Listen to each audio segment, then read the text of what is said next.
Your thoughts po, attorney, dito po sa pagpunta ng 18 Marines po dito sa NBI. Para sa akin po, narito po kami, kasama si Attorney Baligod at ako naman po ay kinakatawan ko si former Congressman Mike Defensor. Darating din po yung asawa niya. We are here out of respect to the NBI as an institution. Pero sa palagay po namin, ang ginagawa pong ito ng kasalukuyang liderato ng NBI ay harassment at intimidation ng mga nagsusumbong. At the NBI is composed of very professional men and women who I'm sure would rather be investigating anomalies than investigating whistleblowers. Kaya nandito po kami, ginagalang namin ang NBI pero hindi po namin wini-waive ang aming rights dito. Thank you, sir. Salamat po. Salamat, John. Thank you.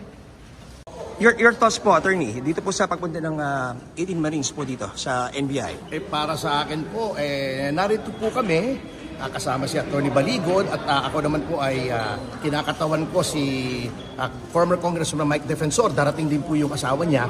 We are here out of respect to the NBI as an institution.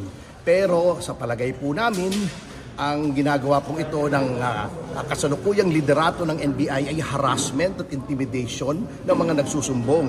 At the NBI is composed of very professional men and women who I'm sure would rather be investigating anomalies than investigating whistleblowers. Kaya nandito po kami, ginagalang namin ang NBI pero hindi po namin wini-waive ang aming rights dito. Thank you, sir. Salamat po. Salamat, John. Thank you. Your thoughts po, attorney, dito po sa pagpunta ng 18 Marines po dito sa NBI. Para sa akin po, narito po kami, kasama si Attorney Baligod at ako naman po ay kinakatawan ko si former Congressman Mike Defensor. Darating din po yung asawa niya. We are here out of respect to the NBI as an institution. Pero sa palagay po namin, ang ginagawa pong ito ng kasalukuyang liderato ng NBI ay harassment at intimidation ng mga nagsusumbong.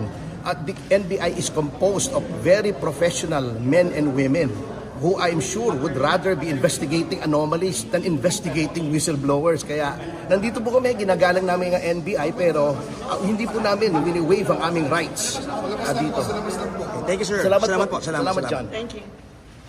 Your thoughts po, attorney, dito po sa pagpunta ng 18 Marines po dito sa NBI. Para sa akin po, narito po kami, kasama si Attorney Baligod at ako naman po ay kinakatawan ko si former Congressman Mike Defensor. Darating din po yung asawa niya.